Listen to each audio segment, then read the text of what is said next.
नमस्कार सबैजनालाई। हजुरहरूलाई रमाइलो किचन च्यानलमा धेरै स्वागत छ।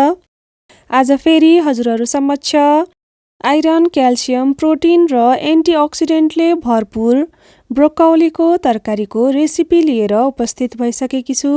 यो ब्रोकौलीको तरकारी एकदमै स्वादिलो तरिकाले कसरी बनाउने भन्ने रेसिपीलाई अन्तिमसम्म हेरेर साथ दिनुहोला। यदि हजुरहरूले अहिलेसम्म सब्स्क्राइब गर्नुभएको छैन भने कृपया च्यानललाई सब्स्क्राइब गरिदिनुहोला।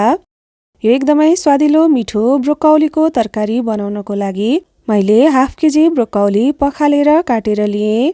त्यो सँगै मिडियम साइजको 2टा आलुलाई पनि लिएँ। यो सँगै मैले यो तरकारी बनाउनको लागि आवश्यक पर्ने मिडियम साइजको 2टा प्याज, मिडियम साइजको 4वटा गोलभेडा, अलिकति अकबरी खोर्सानी, धनियाँ, अदुवा र लसुनलाई कुटेर लिएँ।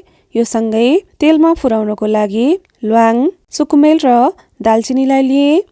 त्यसपछि मैले एउटा कराई बसालेर त्यसमा अलिकति तेल राखेँ र यही तेलमा मैले राम्रोसँग आलुलाई भुटेकी छु।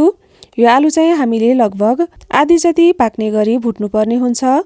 मैले 4-5 मिनेट लगाएर आलुलाई यतिको भुटेर तयार गरेँ र यसलाई निकालेँ।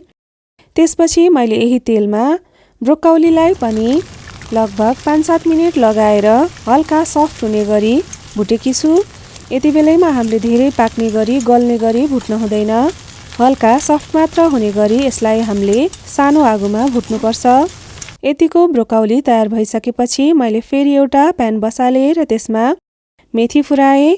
त्यो सँगै अलिकति जिरा पनि फुराएँ र मैले अघि ठिक पारेको ल्वाङ, सुकुमेल र दालचिनीलाई पनि यसमा फुराएँ। मसलाहरू फुराइसकेपछि मसिनो गरी काटेर राखेको अकबरी खुर्सानी पनि राखेँ।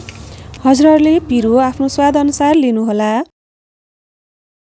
यो खुर्सानी पनि राम्रोसँग फुरिसकेपछि मैले यसमा अघि कुटेर राखेको अदुवा र लसुनलाई पनि मैले यसैमा फुराएँ। त्यसपछि थोरै हिङ पनि मैले यसमा फुराएँ। हिङ चाहिँ अप्सनल हुन्छ, हजुरहरूलाई मनपर्छ भने राख्नुहोला। त्यसपछि मैले मसिनो गरेर काटेर राखेको प्याजलाई पनि एकछिन भुटेँ र हल्का नरम भएपछि आवश्यक पर्ने मसलाहरूमा बेसार, रातो धुलो खुर्सानी, जिरा र धनियाँको धुलो र नुन पनि यसमा राखिदिएँ। यो ड्राई मसलाहरू पनि राखेपछि मैले यसलाई सानो आगोमा नै 1 मिनेट जति राम्रोसँग चलाएर मिक्स गरेँ। यो मसलाहरू मिक्स भइसकेपछि प्युरी बनाएर राखिएको यो गोलभेडालाई पनि मैले यसैमा राखिदिएकी छु। गोलभेडा राखेर राम्रोसँग 3-4 मिनेट लगाएर चलाएर हामी यसलाई पाक्नको लागि फेरि 3-4 मिनेट छोपेर छोडिदिन्छौँ। 3-4 मिनेटसम्म छोपेर पकाइसके पछाडि यो हाम्रो मसला चाहिँ राम्रोसँग पाकेर तयार हुन्छ। यसपछि हामीलाई तरकारीमा कतिको ग्रेभी आवश्यक छ त्यो हेरेर यसमा पानी पनि राख्छौँ। हजुरहरू पनि आफूलाई आवश्यकता हेरेर पानी राख्नुहोला। मैले 1 कप जति यसमा पानी राखेँ। त्यसपछि चाहिँ मैले अघि भुटेर तयार गरेको आलु पनि राखेँ र ब्रोकौलीलाई पनि राखिदिएँ।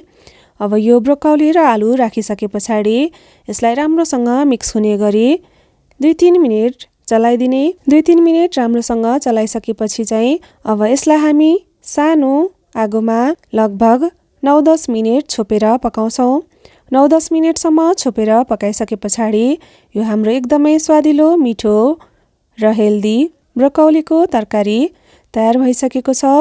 अब हामी यसमा अलिकति धनियाँको हरियो पात पनि राखिदिन्छौँ र चलाइदिन्छौँ। अब चाहिँ यो हाम्रो एकदमै स्वादिलो, मिठो ब्रोकौलीको तरकारी तयार भइसकेको छ।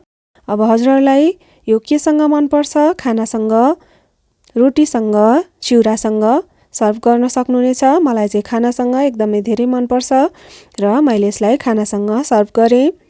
हजुरहरूलाई भिडियो कस्तो लाग्यो? यदि भिडियो मन पर्यो भने भिडियोलाई लाइक गरिदिनुहोला।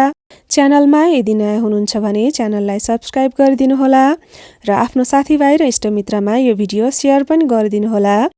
भिडियोलाई अन्तिमसम्म हेरिदिनु भएकोमा हजुरहरूलाई धेरै धन्यवाद।